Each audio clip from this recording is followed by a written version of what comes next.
Yo, yo, yo. What up, everybody?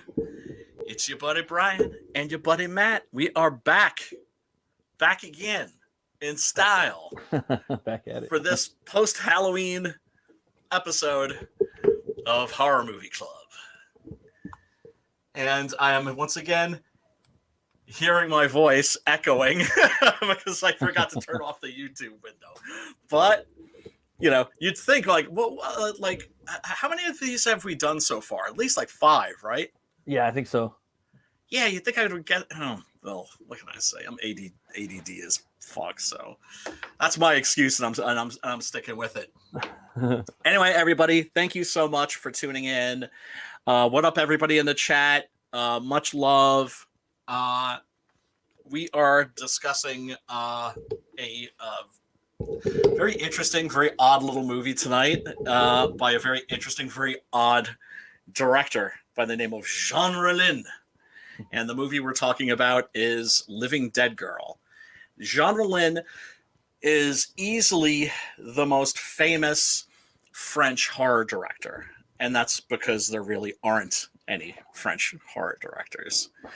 The French, man, they make great cheese. They make awesome comic books, but they don't make a lot of horror movies. And I always thought it was interesting because the French love science fiction, love it to bits, and are just crazy about it. And horror, not so much. I don't know why, but it's like a regional thing. But Jean Rollin was the one director that really stood out. That's not to say that there haven't been other French horror movies. Like the most famous one, of course, is Les Yeux Sans Visage, The Eyes Without a Face, which was remade by Spanish director Jess Franco, I'm guessing at least about 20 times. Oh, wow. That's a lot. Yeah, and I'm not exaggerating. Because Jess Franco, made, if you look him up under either Jess or Jesus Franco, on the IMDb, you see a lot of credits. Homeboy was productive, but that also makes him a little bit of a intimidating director to approach, because it's his movies, when they're bad, they're horrible and unwatchable, but when they're good, they're amazing. So, you want to talk to some sick freak like me who's going to just direct you to all the good ones. But anyway, we're not talking about Jess Franco. Talking about Jean Rollin. But anyway, before we get to the movie, just wanted to ask Matt, how was your Halloween, brother? It was good, man. It was probably the most epic Halloween I've had since I was a kid. I took the kids to pumpkin patches and trick-or-treated. There was a lot of trunk-or-treat all over the country, I'm hearing. Yes. So I did that. Yeah, it's everywhere. So. Oh, dude. I can't tell you. I stepped outside and I saw kids everywhere. Looked out my window, kids everywhere. And it made my heart sing, because there have been occasions where there have been, the doorbell rang once or twice, like during the anthrax thing. Oh yeah. I'm old enough to remember the Tylenol scare, where some sick bastard put a cyanide into, that. Right? Yeah. Doorbell didn't even ring once that year. And so, I was thinking this is going to be one of those years, but it wasn't. Yeah, it was crazy, man. It was just walking down the street, you could see just kids everywhere, because we go over by the college where the big houses are to trick or treat. Yeah. And you could just see the lights shining and this kids running oh, this looks like the 80s, man. It was just kids all over the place. Everyone, a lot of lawns were just fully decked out with all the scares and smoke machines, and my kids got 10 pounds of candy. So no shit, 10 pounds, legit. Yeah, it was fun, man. And then we were kind of celebrating Day of the Dead a little bit yesterday. Nothing just too crazy, but yeah. Oh, are you Mexican? No, my wife is, though. Oh, okay. it's man, that's such a beautiful holiday, and Yeah, it's interesting how now that Dios los Muertos imagery is everywhere. Like, everywhere. you know, you go to like a Halloween shop, or you go to like the arts and crafts stores, you go to the supermarket, you're gonna see at least some Dios los Muertos stuff. Yeah, it's everywhere. It's like but I talked to a lot of like Chicanos. They don't really celebrate it too much. It's more like just like a old school like a Mexico thing, you know. Even my lady, Yeah. like they don't really celebrate too much. I'm like, oh, we should. I like the whole like concept behind it about celebrating the fallen ones that you loved and things like that, you know. And I guess they celebrate it today too as well. Like it's the first and the second. And I was talking to my daughter about like carving the pumpkin. We didn't carve the pumpkin; it just rotted on accident because Oh I was no. setting up all this stuff, but we just couldn't get around to the pumpkin. And I'm like, oh, we'll do it on the first. I think there's some other like stuff going on the first. So I remember hearing that, and then like, oh, Daddy, it's Day of the Dead. I'm like, oh, see, there you go, There and you go. so cool. Next year, I'm gonna try to request Halloween and Day of the Dead off. I'm gonna party or something. Seriously, man. Yeah, And oh god, it's such a beautiful holiday. It's like one of the things I've always wanted to do is to go to Mexico during Dios de Muertos, because all of the imagery, all the flowers and the candles, the yeah, masks and the candies and all that stuff. I just find incredibly beautiful. yeah. Like one of like the probably my second favorite thing in Mexican culture. Second Yeah, favorite it's thing in Mexican culture. My favorite, of course, being the Luchador. El Oh yeah, Santo. El And, Santo. yeah, whenever I talk to the guys from 656, I'm always like, you know what? I got like a little bit of a beef with you, with you Mexicans, and that is that Mexico City is still called Mexico City when very clearly it Yeah, rightfully should be called Santo City. And there's a statue of El Santo in Mexico City, but it's not nearly big enough. It should be like the Colossus of Rhodes. right. Do you know what I'm saying? That thing should be at least like 50, 60 feet high. Him just like looking over the city, making sure no Rudos or like vampires or werewolf women or. He's like Batman and shit. Oh Mexico yeah, City. yeah. Oh, dude, real life superhero. And I'm like I said, I'm hoping one of these days we're going to be able to do an El Santo movie, because Mexican horror wrestling movies, that's a genre that is like nothing you've ever seen. They're completely unique. There's nothing like them. Like I said, it's like the movie will open up, El will be out, he'll be in the ring, he'll be wrestling, regulating on some rudos. Then he hops in his car, with the cape on, top down, convertible. He'll take off, and then he'll go and fight like some vampire guys in a cemetery, and then he'll like yeah, man. El Santo's a G, Yeah. without a doubt, right? And right, and then he'll go to like wrestle again, and then he'll like fight some werewolves, and then he'll be on a date with his girlfriend, and he'll be making out with her with the mask on. Oh man, yeah, you can't Right? take it off. No, ever, right? And and then there'll be a musical number. So Little song and dance, like, huh? yeah, because the way it worked was like, if like here in America, it's like, okay, it's like we want to go to the movies. Well, what do we want to see? We want to see the horror movie, the action movie, the musical. You'd go see this one movie, and it would have everything in it. Yeah, that's cool. And One stop shop, yeah.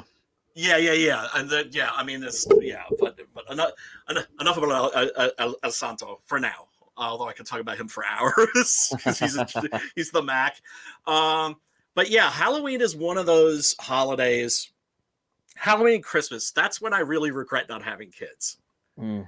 That's when I really envy parents. Like how old are your little ones? One's 2 and the other one's 8. So. Oh wow. Oh yeah. wow. Yeah. Oh God, because a lot of cultures, most cultures don't have Halloween.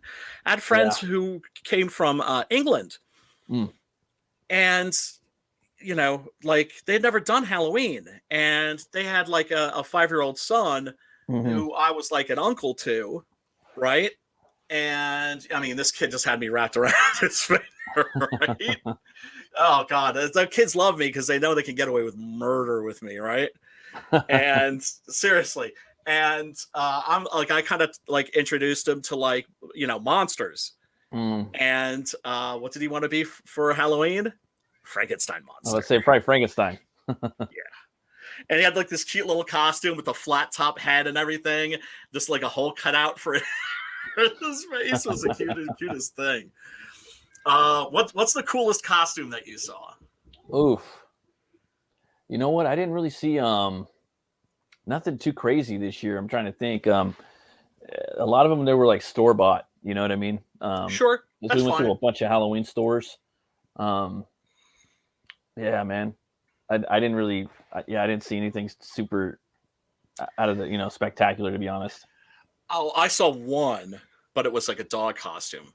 Oh, really? Yeah, because there's this dog that's moved into our neighborhood, and he's a miniature pit bull Oh, wow. named Kal-El, right? Wow. Yeah. Yeah, and oh my God, like he's all doughy and mushy and wrinkly, and has these beautiful blue eyes. I mean, adorable, right? And so I come out and I see him in a Superman costume, and I was just like, yeah, just oh God, I wish I'd snapped pics. I may have mentioned this in another stream, but the coolest costume I ever had show up at my door was a guy that was dressed in a head-to-toe Silver Surfer costume Oh, that's pretty cool. with a board. Oh, it gets so much cooler. It gets so much cooler. He had the board, but here's the kicker. He had his little son with him. Mm. His little son was dressed as Galactus. That's pretty cool. That was the shit. Yeah, he's like, Dad, go there, do that. I bestow upon you the power cosmic. I was just like, because conventions sometimes you'll see like fathers and sons, and then like the dad will be Batman, and the kid will be Robin or something like that. Totally. Right. But yeah, that was. I was like, take all the candy. Yeah, they were giving out candy like crazy, dude. Like the houses, they were just like, yeah. Like this year, I was like, oh wow. Hopefully next year it'll be like that. And yeah, I kind of want to go all out next year. I was thinking about maybe dressing up with the kids. I haven't dressed up in like 10 years or something, But well, that's the thing. You got kids, so you could do something crazy. Yeah. So you could do something really like awesome, like that dad did. Yeah, right. That's the Silver Surfing. The son is Galactus. It was the bomb. He had the helmet and everything. It was all homemade. Yeah, those are the best. Of course. I wore Scissorhands one year when I was a kid back in the day. That was pretty fun. I think I was in like 3rd grade or something like that. Got like a Freddy Krueger glove and just kind of retrofitted it, Yeah. That was pretty fun. Got into some like goth bondage gear. I got some crazy leather straps. My mom helped me make the costume. I found the shoes. I got the shoes at the I think the Goodwill store. They had the the belt buckles on them on the shoes. But it was pretty legit for back in the 90s, I guess, before cosplay was a thing. Yeah, it's funny because you go to like the Halloween stores, and they're basically lingerie shops. Yeah, right. Have you noticed that? Yeah. It's all like sexy Flash, sexy like Batgirl, sexy janitor. Yeah, I mean it's straight up. They're straight up. They're straight up lingerie shops. Not that I have a problem with that, but it's just I don't know. It cracks me up. I just find it funny. God.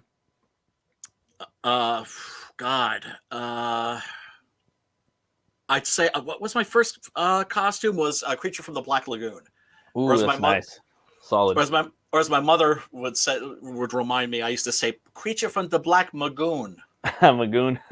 Yeah, and my favorite monster was the Wolfman. Yeah, me too, man. It was Frankenstein in the beginning though, but then I started liking the Wolfman, and then it turned into Dracula. But for me, it was always Frankenstein. I remember drawing him as a kid, then the Wolfman, then Dracula, then. But I was Yeah. the Tin Man probably. I think that was the first thing I remember. My mom got a bunch of paper plates and spray painted them silver, and then Man. yeah, I was kindergarten or something like that. Now I'm starting to remember like the stuff I used to dress up as. It's crazy. I had Batman too. Oh, did you? I used to dress up as Batman and run up and down the street, run down the walls. We lived in apartment complexes, like thousands of people lived down the street. Kind of hood a little bit, kind of ghetto gangs and shit. Right. But it was fun, Yeah. And I would run up and down the roof. I would jump on roofs and I could run down walls like just single file, like fearless, wouldn't care, swing through trees and shit. And now I'm like, won't even go on a roller coaster half the time. I know. Man. Well, you know that's the age for it, man. Yeah. I mean, pretty much your job when you're a kid is doing dumb shit. Yeah. The costume that I really remember the most was, but just because this is just kind of like bizarre, but there's a horror movie that was on called The Town That Dreaded Sundown, which was by Charles B. Pierce, the guy that did Legend of Boggy Creek. He was like a filmmaker from like the Deep South, and was making his own independent movies and pretty good ones.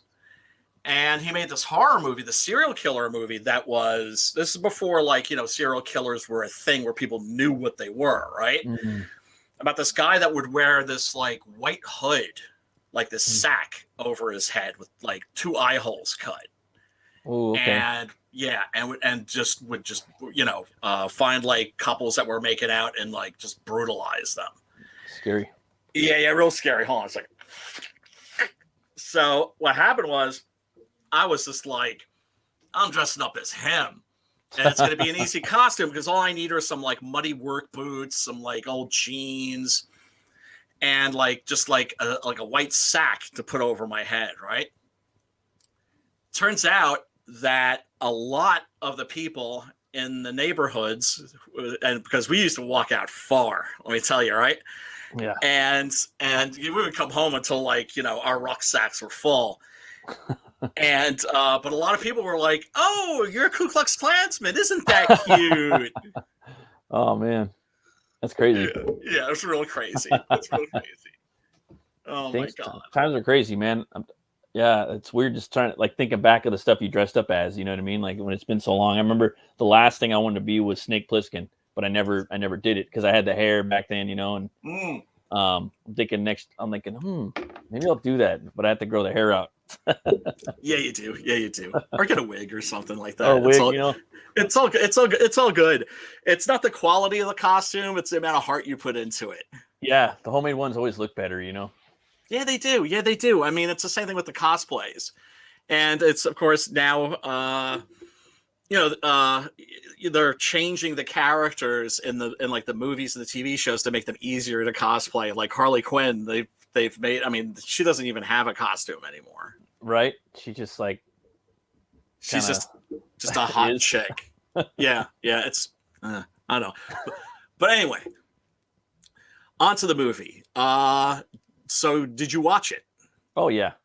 What did you think? I thought it was very very interesting, man. How the just how it kept changing. The main character, she kept, I guess, evolving, if you will. Yeah. Kept getting her memory back. Like that's a thing with Jean Rollin, with his movies in general, is amnesia is a common theme where gradually things start to come back to them. Really? And it's not necessarily a good thing. Yeah. Well, depending on the scenario, I guess, right? Or the story. Yeah. Well, for her, I think it was good. As I was watching the end of it, I was like, oh, this could be I hate to say it, I mean, but it, we are. I mean, this could be a comic book character. She could go on to be something. Doesn't mean it has to be like a superhero or something, but that, or it could be like another sequel of movie, or a continuation of what she could become possibly. Because who knows? She's obviously just got these superpowers too. Like she has superhuman strength for sure. Without a doubt. Yeah. And with that, Let's take a look at some pics. Let's see. The only thing I'd have to go back and watch the beginning part of it. I didn't really understand. I have ideas of what she was in her life before, but I wasn't 100% sure. Well, she was basically just like a wealthy heiress. Oh, okay. You know, she lived in a castle. Okay. Le Chateau. The chateau, right? Right. And if this movie steals from anything, oddly enough, it's Return of the Living Dead. Yeah, I was thinking about that, like the whole the tar man and everything. And yeah, Rollin did another movie that called Grapes of Death, which is a zombie movie that he did where people are turned into zombies by a pesticide that's like sprayed on the grapes that are used as wine. So it's like basically they're poisoning the wine supply. Which it would be wine, right? Yeah, exactly. Like in France, it's like a super mega high crime, right? It'd be like corn somewhere, like in the Midwest, probably. yeah. And in this, it's we open with a shot of what looks like like a power station or something, and we hear it humming, and then we see these guys driving up in a van, and they start unloading toxic waste. Now, why are they dumping toxic waste in a tomb? Because that's ultimately, of course, where they end up. They go into this tomb, and well, then we get a little handy explanation. Well, they used to throw it in the river, and all the fish died, so they don't know where to put this stuff. So they go down into this crypt, and while they're there, basically stacking up barrels of toxic waste, and they're thinking, "Oh man, is this gonna be like a chud thing or something?" They decide to engage in a little casual grave robbery. Yeah.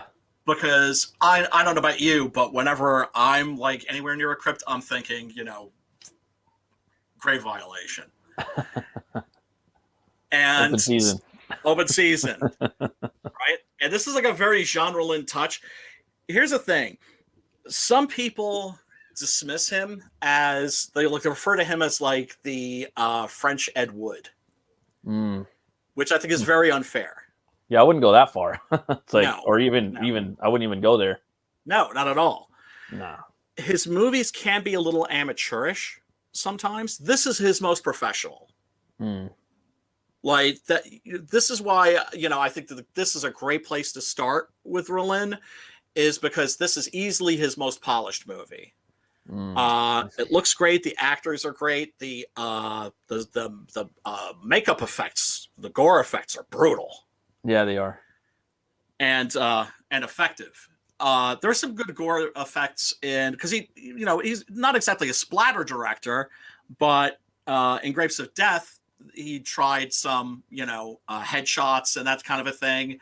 But like evidently it was like freezing cold, and that was messing with the effects, and they didn't turn out that. Yeah, they didn't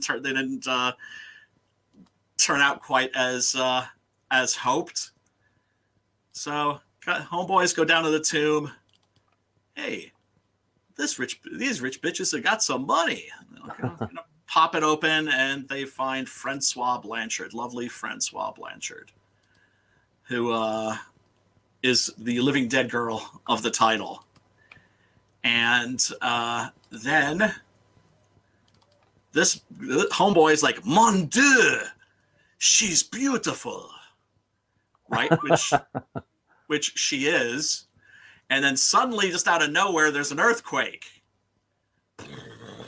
Shakes everything up. The barrels start falling. And there is this mist that creeps through the tomb. And in this shot, we see her hands start to move. And homeboy here looks down, and then owies.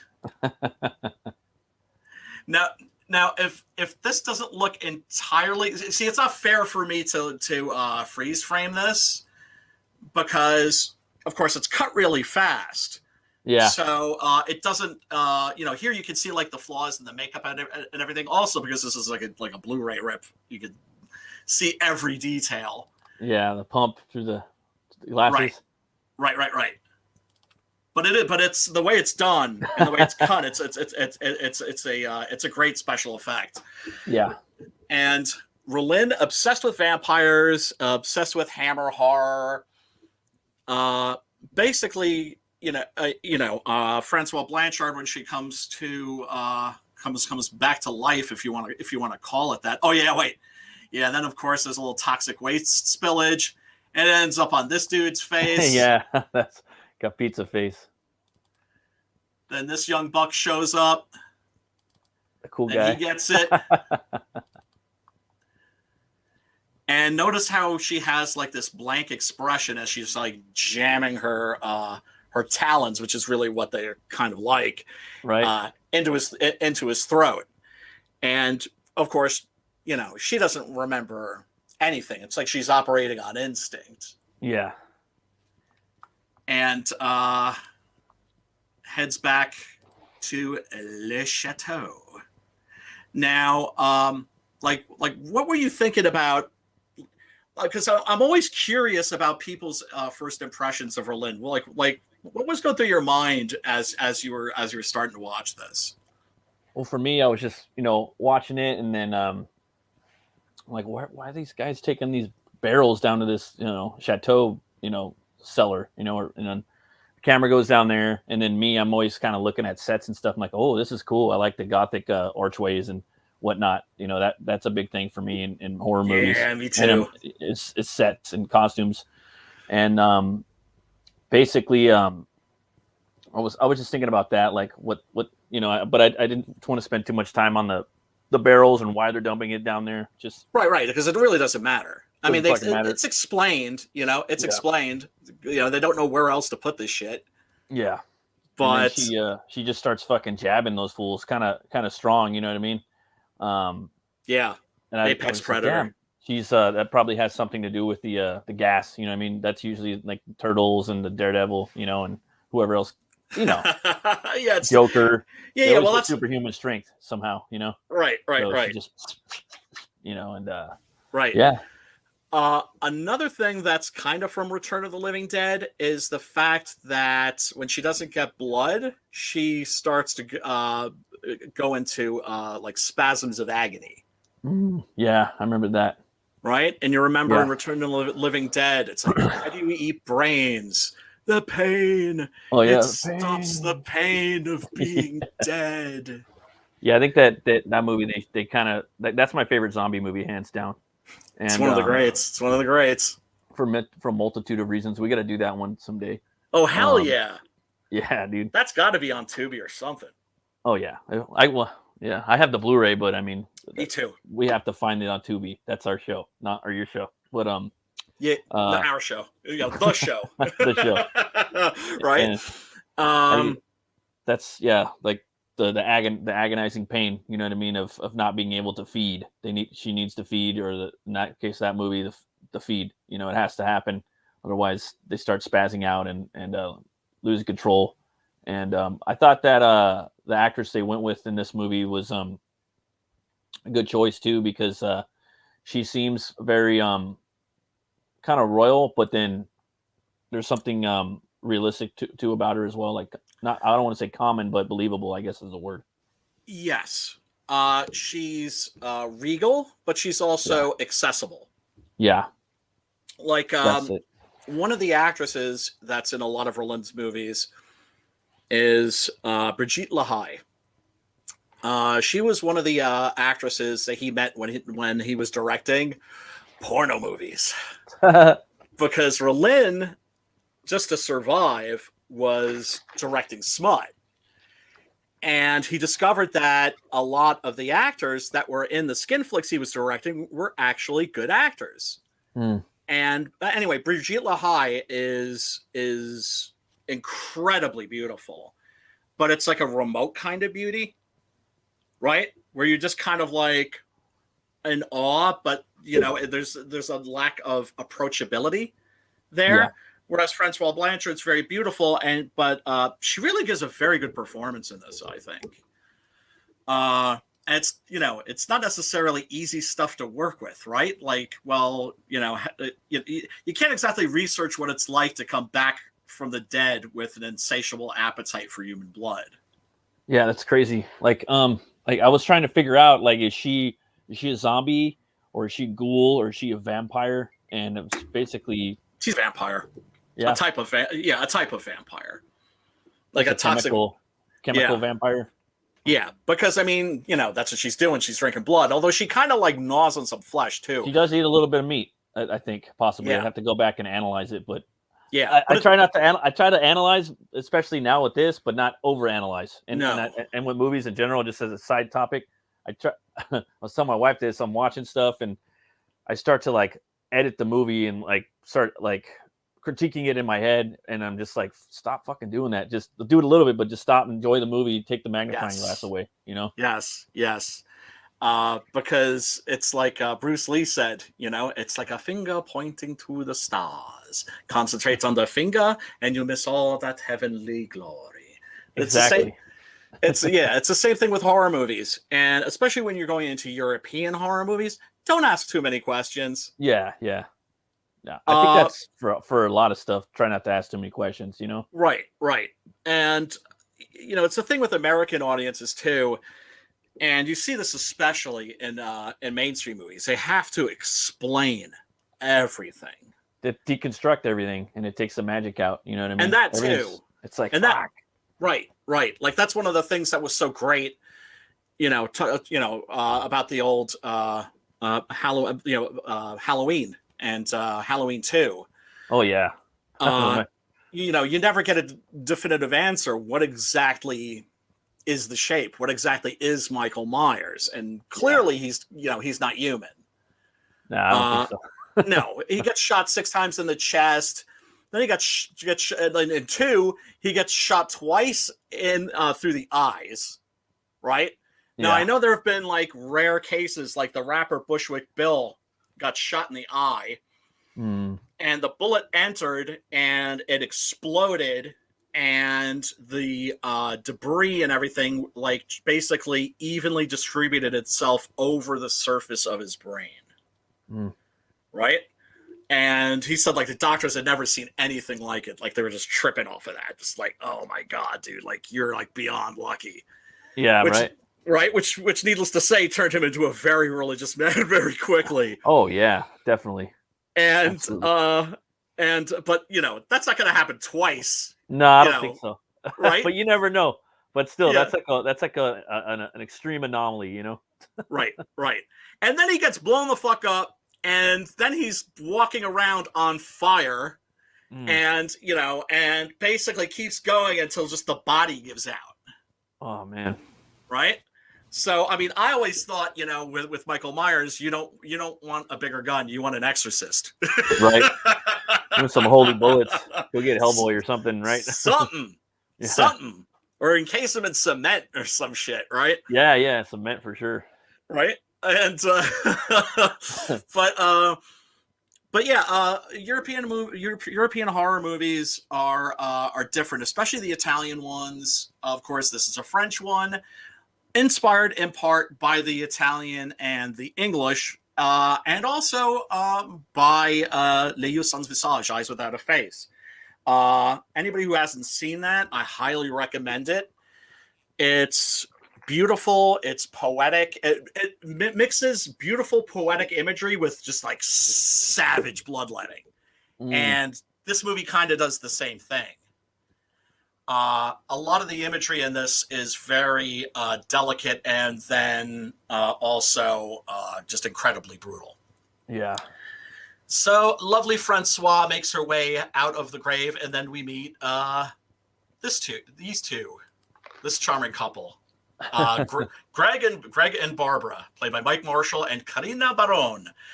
And I don't know about you, but I always found these characters intensely likable. Yeah, they seem very what's the word? Realistic, I guess. In some ways, like they look natural. Like people, very, very natural, definitely.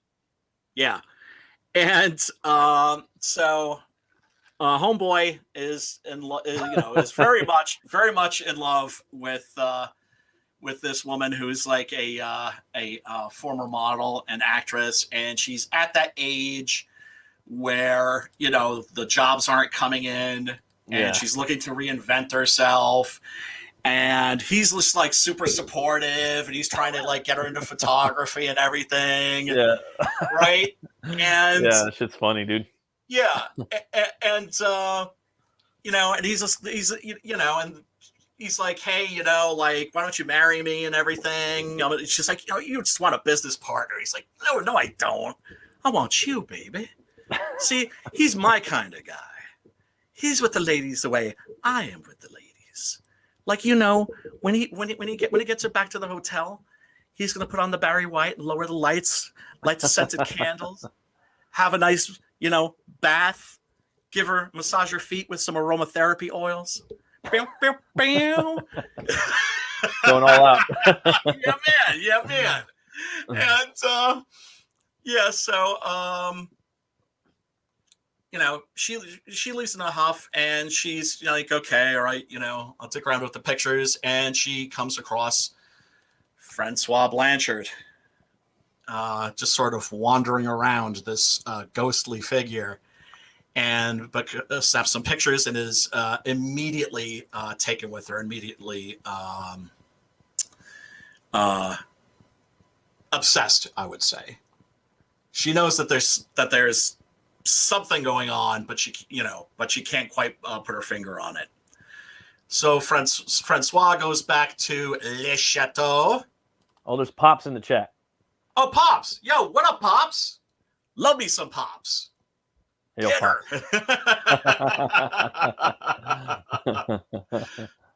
Oh yeah, here Greg and Barbara getting a little canoodly.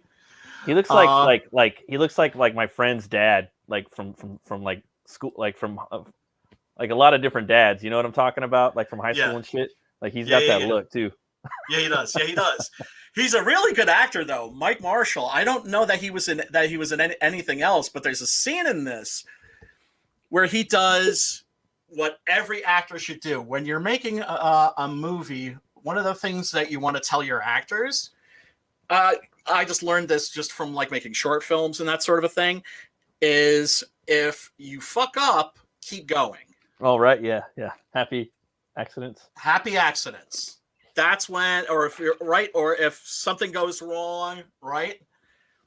And there's with these kinds of movies, they don't have a lot of takes to get into. You know what I'm saying? Because these are really low budget.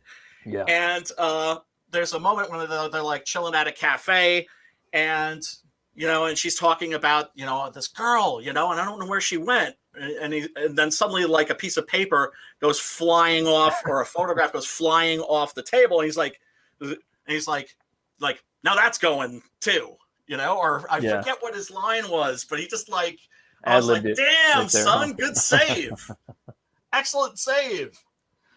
So she's looking over her old things, her old rocking horse. And you can tell the memories are starting to come back.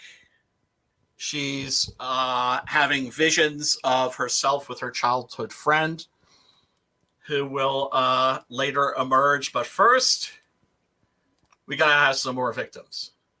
And we have this lovely young lady who is, I guess, like a real estate agent or something. And she's showing the castle to two prospective buyers. And once they cut out, it's pod time. And she invites her. Oh, here's a really nice shot of the chateau. Isn't that beautiful? Yeah, it's a nice little spot right there, man. Yeah. One of the things, because keep this in mind too, about France. France didn't really get bombed. Yeah. Right? Germany, had some of the most beautiful cities in the world, and these incredible cathedrals and all that castles. Most of that shit's gone, right? Like, there's still some castles along the Rhine, Yeah. But it's most of that stuff. Dresden was one of the most beautiful cities in the world. That got completely flattened.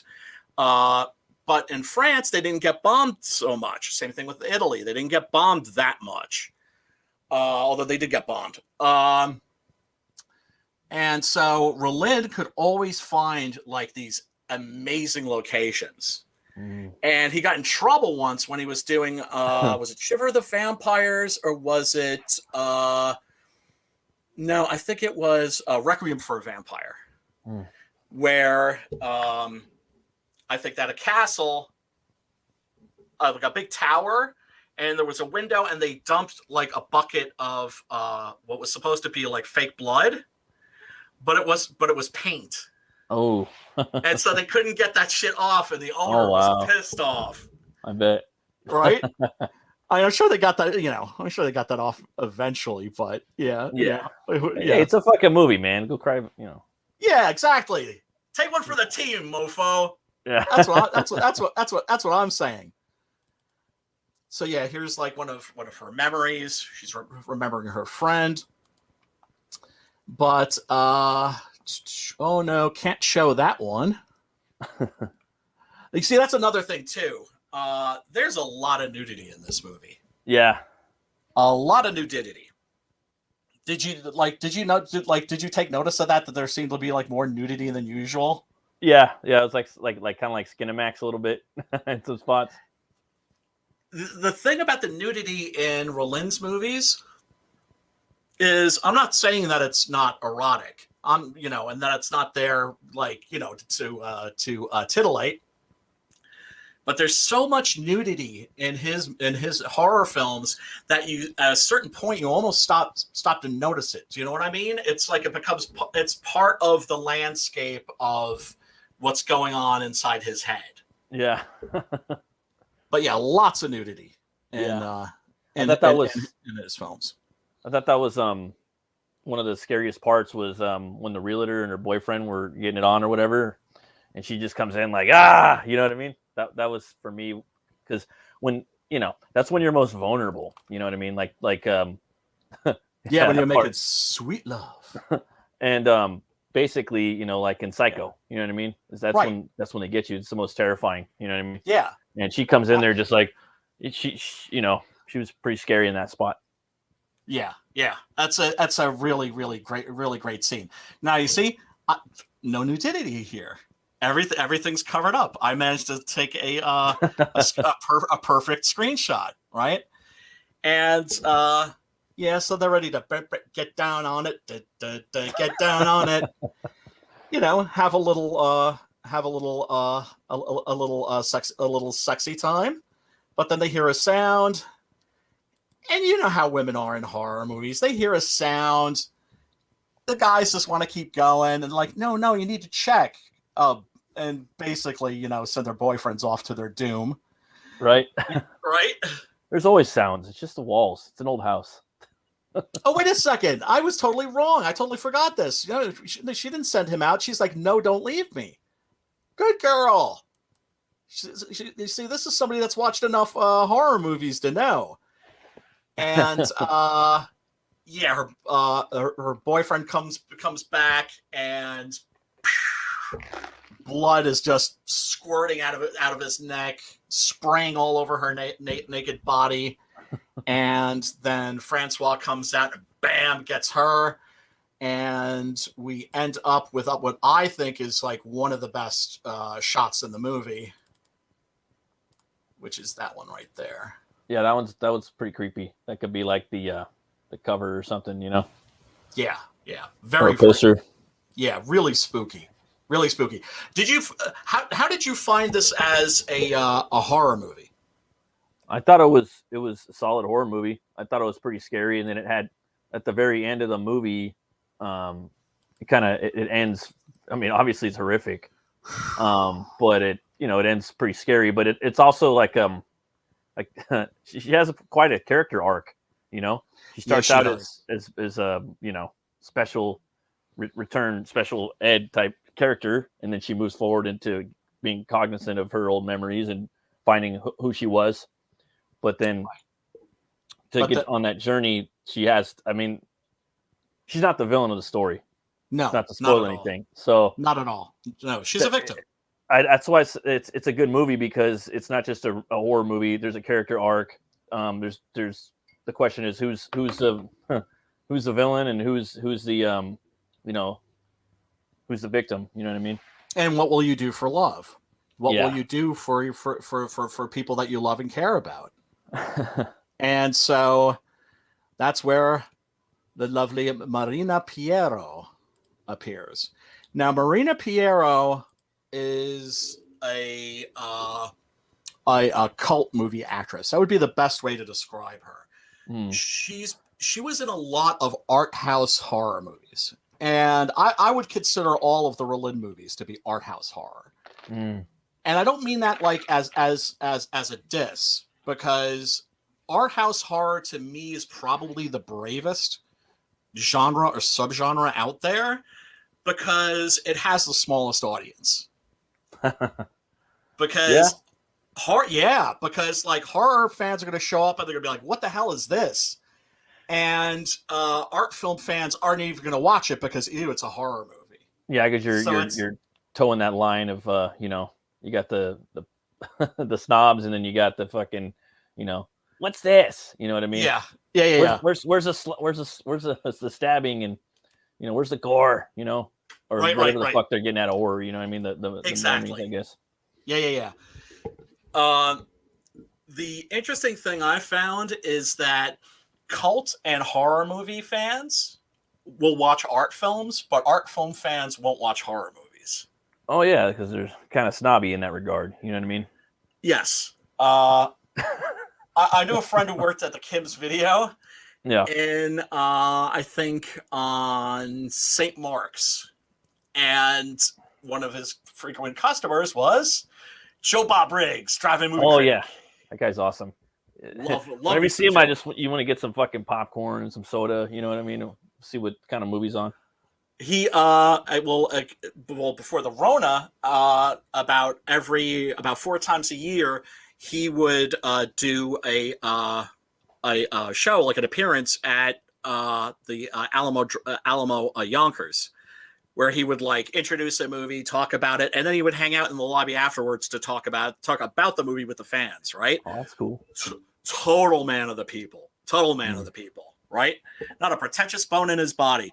And so I was like, well, like, of course, I asked my friend, like, well, what was he renting? And he was like, Russian art films. Lots of Russian art films. And it didn't surprise me. It actually made sense. I was like, yeah, without a doubt.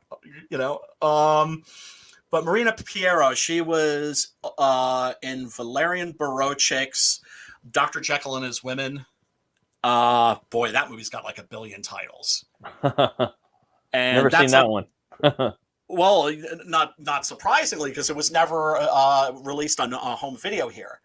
You couldn't even get like a copy from Japanese Laserdisc. It was a very hard to find movie. That's one of those films that skipped VHS, skipped Laserdisc, skipped DVD, and just came out eventually in Blu-ray. A puff of Blu-ray smoke, huh? Yeah, and I've like that actually was the horror Blu-ray release of that year, without a doubt, because that's a fucking amazing movie. And what was I gonna say? It's got Udo Kier in it. It's got Patrick McGee. Basically, if you're like a cult movie fiend, it's like, yeah, it's like a real treat. Now, mind you, of course, when they release it on Blu-ray, it also comes with a DVD copy. But that's always good. Oh yeah. You don't want to leave anybody out, and it's easier than releasing a separate DVD copy. Anyway, so Marina Piero shows up and sees Francois Blanchard, is very, very surprised to find her best friend alive and covered in blood. And so, she's grilling her, like, and like, what are you doing here? Like, how did this happen? And poor Francois is still kind of like in an infantile state, I guess you might say, Yeah. like barely communicative. It kind of reminded me a little bit of the evolution of the Frankenstein monster. Yeah, good angle. I didn't even think about that. That's a good comparison. Well, you look at like the James Whale movies, right? In the first movie, he's an infant and he's abused, and so by Fritz, and then so he turns violent, and then in the second movie, he learns how to speak, and you realize like, oh, he's evolving. Yeah, And as a kid, I remember Frankenstein must have been the first novel I ever read. I remember thinking like, oh, so for Son of Frankenstein, it'll be like Mary Shelley's monster. right. And of course, they went in the opposite direction. Yeah. Which pissed me off. But if you look at that movie today, it is amazing and it is brilliant. But you can't have everything as Mary Shelley's, I guess, right? Well, Karloff felt that the monster shouldn't talk. And I disagree with him on that. Yeah. I like to see the evolution of the monster, man. Like that's, I mean, I don't know. Because that was one of the first stories I read back in the day. I even seen the book. I was at the bookstore and I seen the actual Frankenstein that I read as a kid. It was like an illustrated classics edition. Nice. But I have a new version of that and Dracula I got at Barnes and Noble. But I always like seeing that, and I know it's some people like it or they hate it, and they hate it. It's the Kenneth Branagh one. That one I liked a lot. I have mixed feelings about the Kenneth Branagh one. I thought it was bullshit that he was like, shirtless, showing off his physique. Oh yeah. The process of bringing the monster together was very Cronenbergian, but I thought it was cool. In an interview, he was like, "Oh yeah, well, I just wanted to make this turn it into like this big David Cronenberg thing." I was like, "Okay, that's cool. That's cool. I got you." Right. So he was given props on like Rob Zombie. I really was disappointed by the monster. I was really disappointed by Robert De Niro.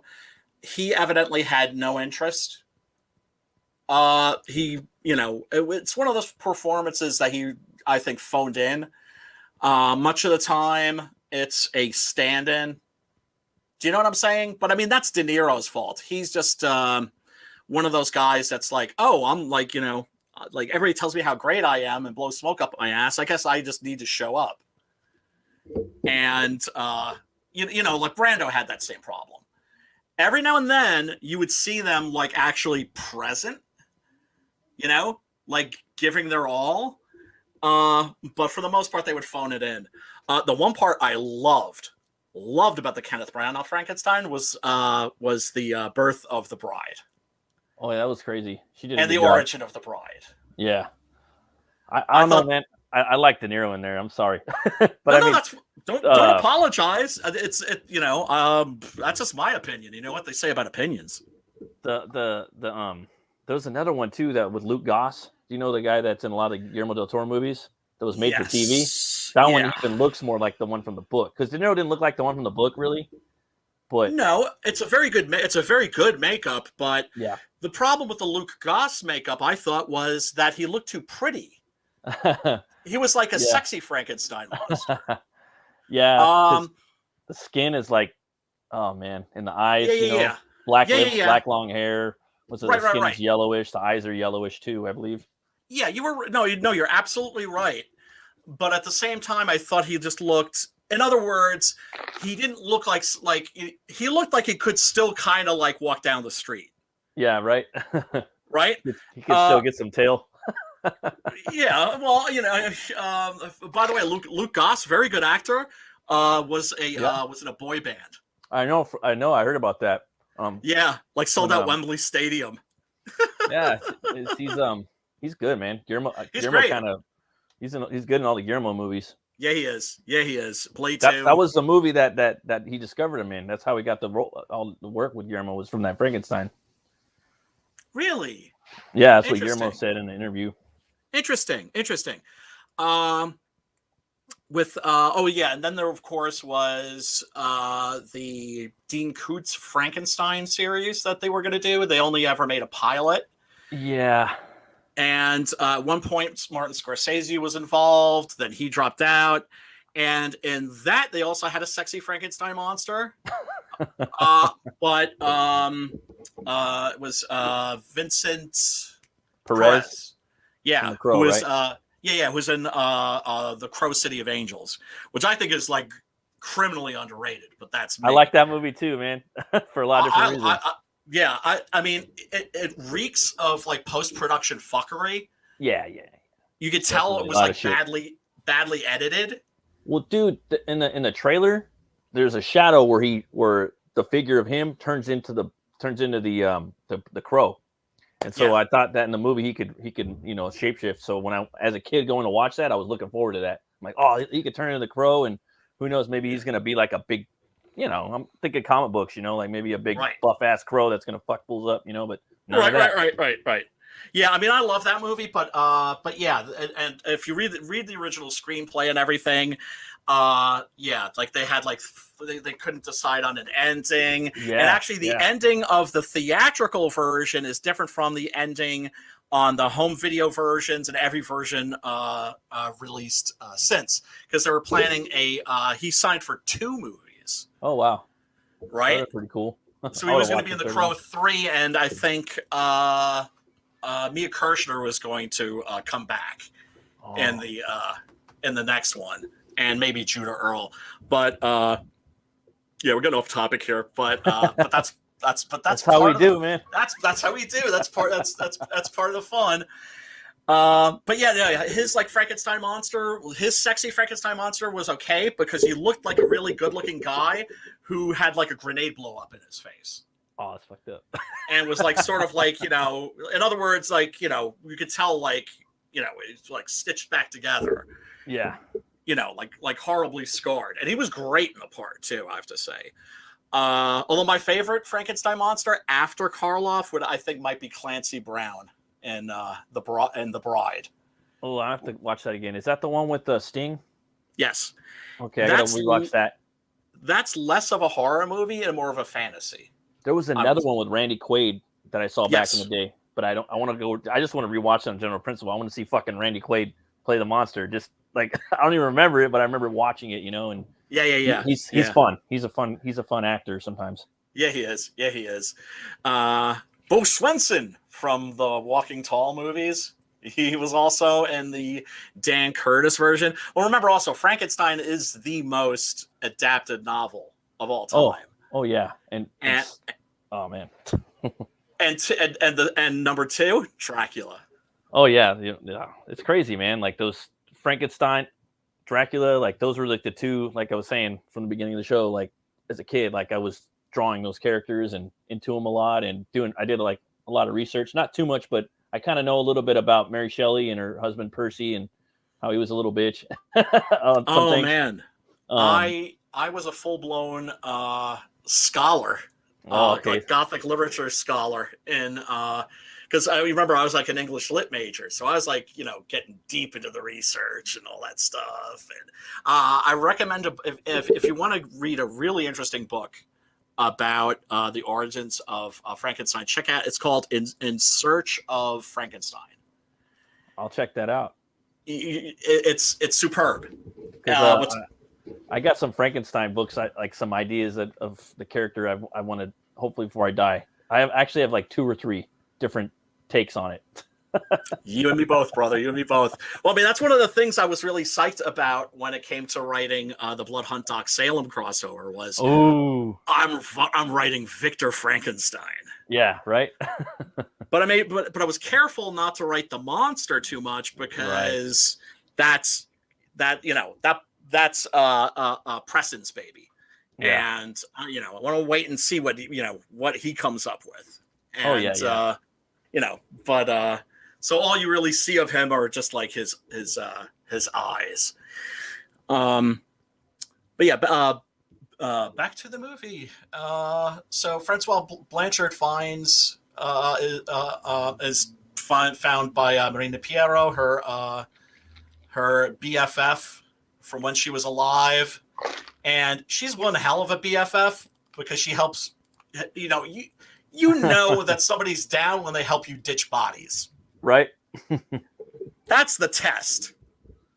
That's the bro test. That's the sister test. Is ditching bodies for you. Like, oh, really? Again? All right, roll them up in the carpet. All right, get the van. So yeah, she's dragging the bodies down, and so at first she's covering for her. Yeah. And then and this is also like a little bit of Eyes Without a Face. The plot of Eyes Without a Face, in a nutshell, is there's a plastic surgeon and his daughter. They get into a car accident. She's disfigured, and so he starts experimental skin grafts, and has his girlfriend go out and find young ladies with beautiful skin, and abducts them, and then cuts their faces off and grafts them onto his daughter's face. Brutal. Yeah. And so this is a little similar in that regard, because she's basically going out hunting. And so, she brings a homegirl here back, and Francois Blanchard can't exactly help herself. Oh yeah, that's right. Her name is Catherine Valmont. That's a character's name anyway. Yeah, that's a definite character name right there. Well, most definitely. And this was also one of my favorite shots and one of my favorite moments in the movie, where she's overtaken with her bloodlust, and it's like, she just turns into this predator, and then afterwards she's like looking at herself, and she's covered in blood, and she starts shrieking. So you realize that her mind is gradually coming back. Yeah. And it seems to be coming back with each murder. Yeah. And that's one of the things I think that makes the ending so powerful. Right. I've shown this movie to friends, mm-hmm. and they start out laughing at it. Then they're sort of laughing with it. And then by the end, and this is very typical of Rollins movies, by the end, you really care about these characters, and he breaks your heart. Oh yeah. Yeah, and you're watching it, and you're like, oh wow, oh, that's fucked. You know what I mean? Like, oh man, right. That sucks. Right, and then you find yourself getting more and more involved, and so then of course Barbara has to go looking for her, because she's obsessed, and she finds her. Oh man, I wasn't expecting what happened to her to happen. I was like, oh, this, but I forgot I was watching a horror movie. You know what I mean? Because sometimes you get invested in the story, and you're like, oh, there's there's the aunt and the uncle type character. That's how they kind of look, or your buddy's mom and dad. You know what I mean? That's how they look. And then you forget you're watching a horror movie, and then boom. And like I said, brutal. Those two characters, brutal. Those two characters too, like I said, I thought were like charming as fuck as a couple. Right? Yeah, they were believable, dude. Like they were believable. You know what I mean? Right. They didn't feel like characters in a slasher movie that are just basically bowling pins that are being set up to be knocked down. No, definitely not. I was surprised for them to go out like that. Right. So when they go out, it hits you. It has an emotional impact. Yeah. You're like, oh, and I mean, my God, what is art for if not making you feel something? Right. And especially horror films. And he just what can I say? Rollin loads his movies with a lot of pathos. You really do care. He cares about his characters, so you end up caring about his characters. So yeah, she tries getting her out of the house, out of Le Chateau, to the village. Francois Blanchard shows up, puts a stop to that shit, and oh god, yeah, she becomes a fucking hero. I mean, spoilers, but straight up, yeah. I mean, as far as I'm concerned, absolutely, she does a heroic deed, and like, oh wow, she actually turned a corner, and she isn't the villain anymore. For the most part. She's still a monster, though. She's still a monster. She still is what she is. Yeah. Which is like a blood-sucking fiend.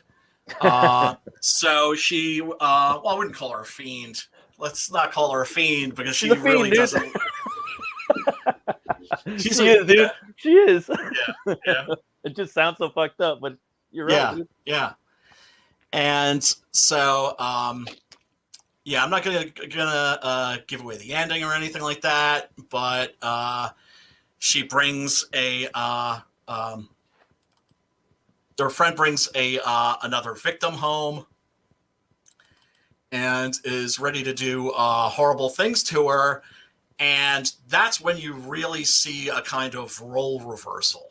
Yeah, if you definitely. if you know what I mean. Oh yeah. Where it's like now she's the killer, right? And is she liking it? What's I think her she's motivation now, or does she got a bloodlust now? Is it releasing endorphins into her brain to do this? You know, why did she continue to help her friends so much? What did she get out of it? And because she's right, because at first she's hearing like the screams of the victims, and she's like, putting her hands over her ears, right? And now she's like torturing these women, mm-hmm. Right? I mean, because in this scene she's downright sadistic. Yeah, she's like totally over the edge. I think there's some scenes too where you can see she even. I think she lost it when she picked up the vagabond lady or whatnot, the one that was going to Paris. Yeah. There's a look in her eye of sedition and aggression. She was passive aggressive with her a little bit, kind of snappy and sassy with her too. And I think that right there was, you could kind of see it, that she was turning and having fun with it. Right. And, we all wonder, well, what would you do in that situation? And the answer is always, you don't know. And because none of us know until we're tested. Yeah. Now, hopefully most of us aren't going to have friends that come back from the dead with an insatiable appetite for blood.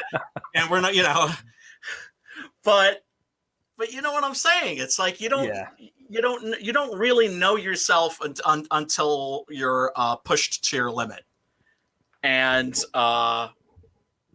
basically I think what she discovers about herself and what we discover isn't very pretty, but I think she also ultimately shows remorse for what she's become. And there she is. No, never again. And she's had it. She's done. And not going to give away the ending, folks. Go check this movie out. The link is below in the description. We always make sure that the movies that we talk about on here are free. That's to say they're not behind a paywall. I always put the link in the description because that way, if you want to watch it before the show, you can watch it and then discuss it with us. And if not, and you're just watching this and you go, damn, like that actually sounds like something I might be into, you can click on it and watch it. And I'm always afraid that people think that it's like, like a shifty link or something like that. No, it's Tubi. They've got tons of horror movies on there. The only problem is you have to sit through TV. You have to sit through some TV commercials. Yeah, that's all. That's why it's free. But I'm shocked that they would have stuff like this on there. So much stuff and uncut, and it's uncut. Commercial just means you get up, you go get a beer, and you get some popcorn or some nachos or something. That's what I'm going to do tonight. Rock and roll, brother. Rock and roll.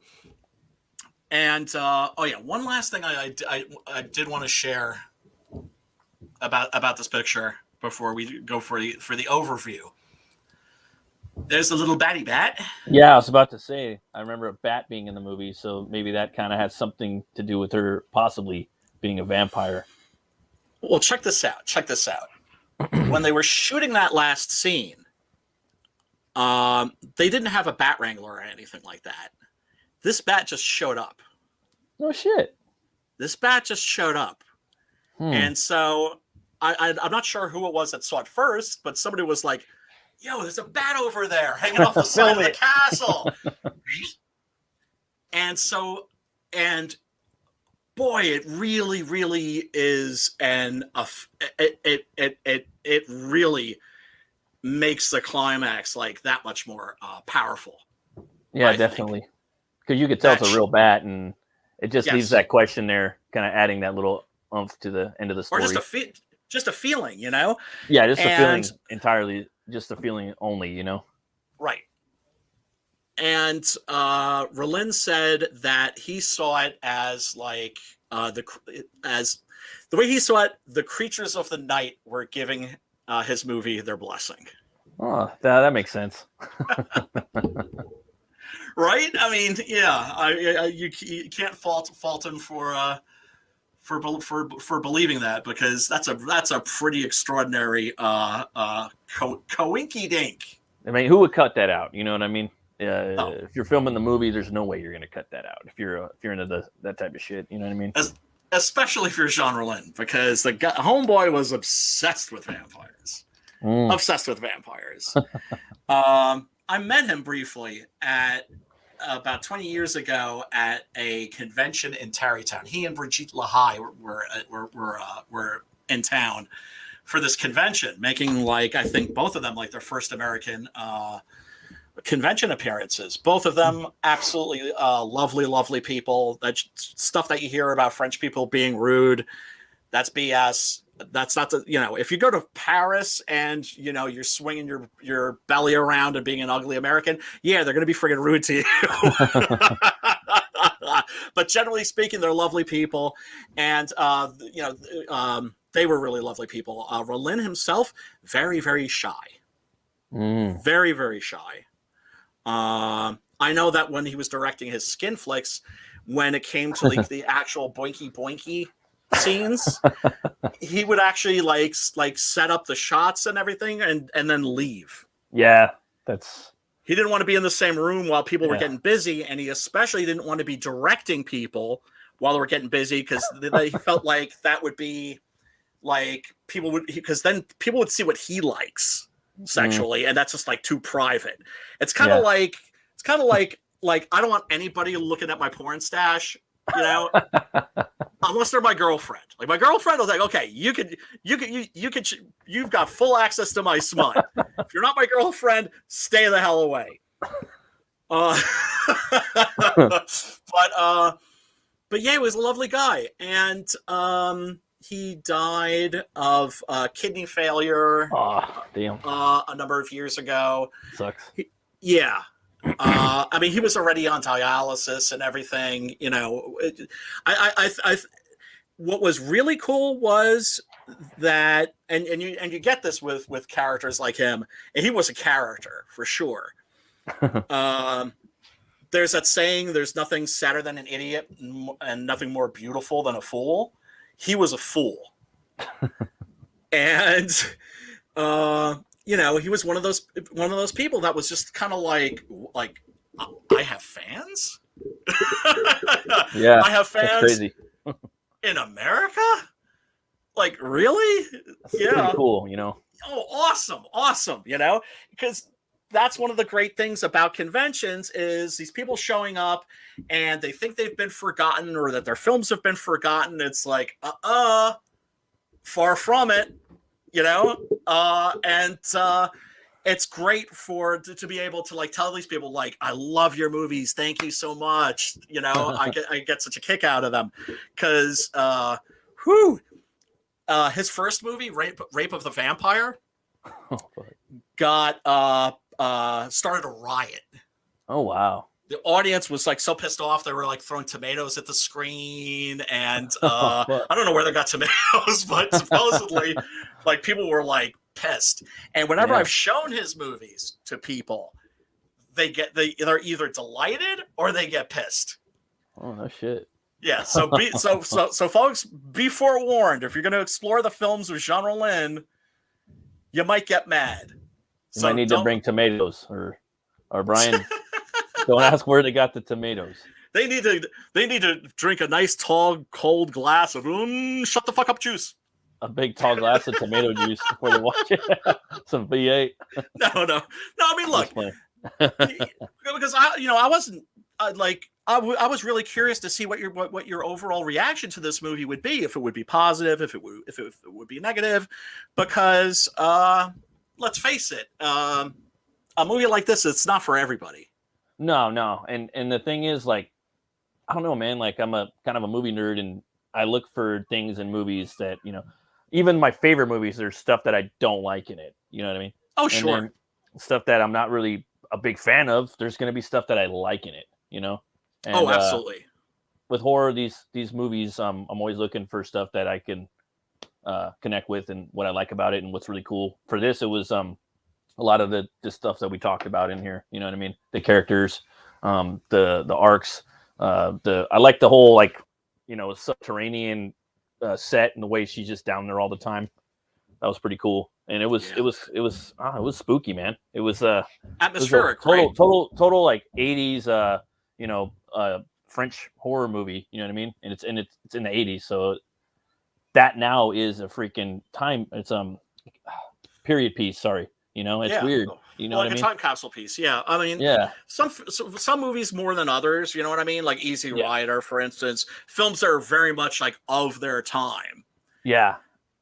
And it's weird too, because like if you were to say do a book of this, or like you put it in the 80s, it's I mean it doesn't have to be a character, but it kind of feels like an 80s character in France at the time. You know what I mean? I don't know if that makes sense.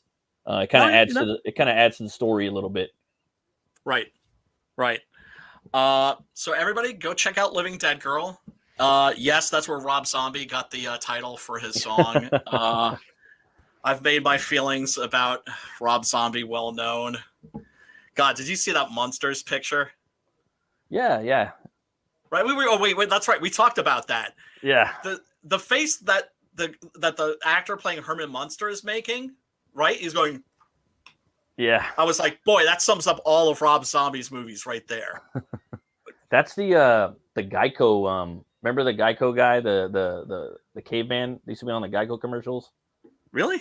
That's him. Yeah. Oh yeah. Did they make that into a sitcom?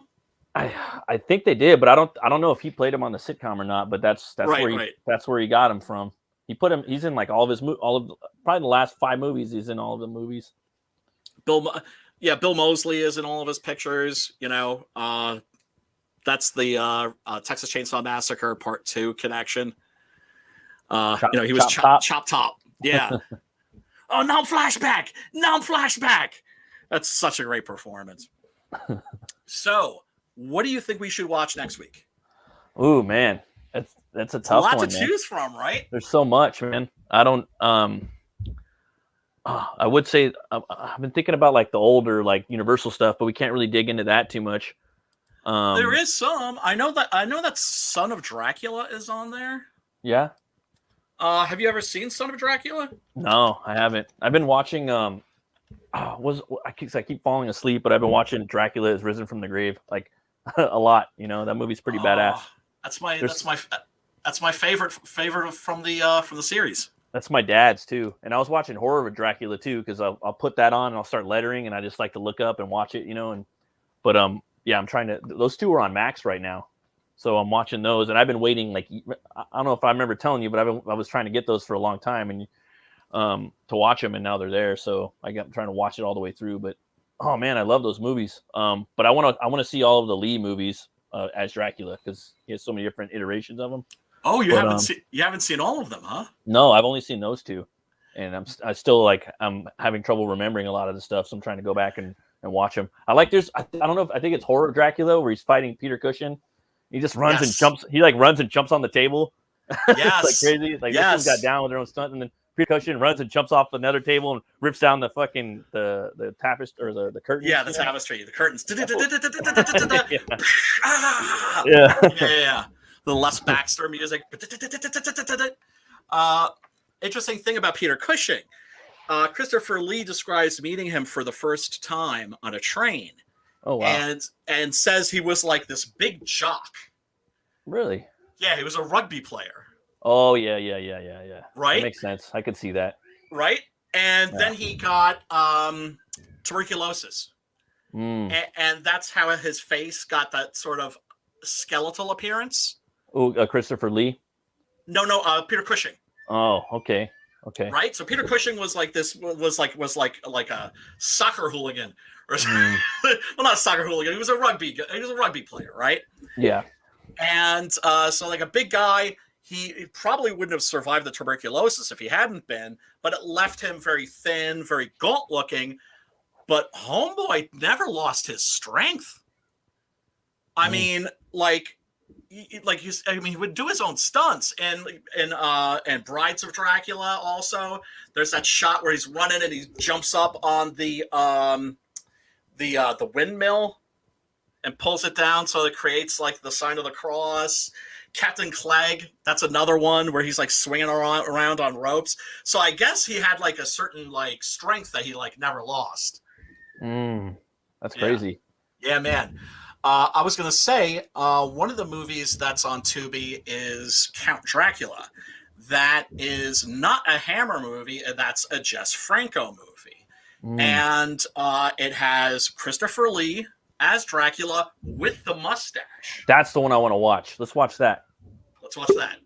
Okay. Let's do that. Okay. Done. Hell And it's got... oh my God! It has like, I mean, Dreamcast here. I can't wait.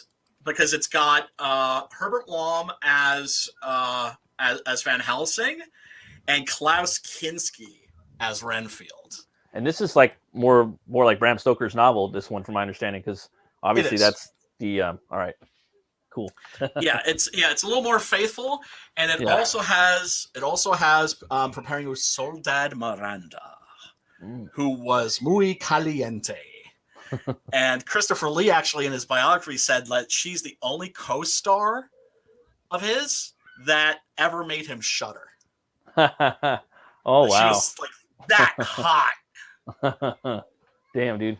Christopher Lee's metal, bro. Have you heard his metal music? Have you heard his metal music? Of course. It was badass. Christopher Lee was a G. That's what I'm like. He was Count Dracula. Yeah. Well, I mean, it's one of those things. I think he didn't like being pigeonholed just doing horror movies, but of course he ended up in so much other stuff. And then once he ended up in those horrible Star Wars prequels and the Lord of the Rings movies, which were thankfully awesome, I was like, excellent. Like his legacy is secured now for another generation. Everyone hates those old movies, but I like the Darth Tyrannus Dooku because it was just space fucking Dracula. You know what I mean, with a lightsaber in some ways. Oh well, he's always great because he was playing space Dracula, dude. In there almost, he just didn't have the collar or the fangs, but But he had the authority. Yeah, he was commanding like a motherfucker. Yeah, like a motherfucker. Yeah, without a doubt. Yeah. Okay, we are gonna call it a night, folks. Scary dreams, and if it's still Dios dos Muertos, happy Dios dos Muertos. And so next week we're watching Jess Franco's Count Dracula from 1970. The link will be I'll share on the Twitter, and we will any final parting words for the folks, Matt? No, I'm just you said it pretty good. Day of the Dead. Remember the ones you loved that are gone, and you guys have a great week. Roll the bones to know your role. Hell yeah! Oh, and back Butch Cleaver. Oh, back Sick Gundarilla. Back it. Hell yeah! Support indie comics, folks. All right, peace and love, and we Bye, everybody. out.